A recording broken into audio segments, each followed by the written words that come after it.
paulit? Tuesday na chichirya. Tuesday? Oo. Niloko mo ba ako, ate? Parang ngayon ako yata ako nakakarinig ng Tuesday na chichirya. Meron dyan kuya, mga Tuesday na chichirya. Meron kang tinda. Ate, wala nga eh. Meron kuya, nakita ko pa lang. Saan?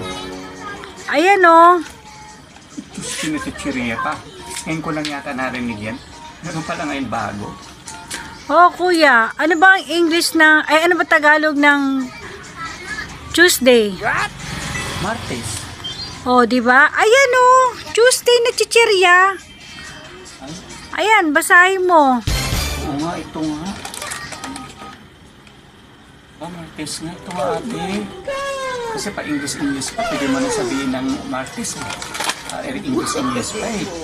Magkano ba yung Tuesday na chichirya mo? Ako wala. English pa, pwede mo magsabing ano.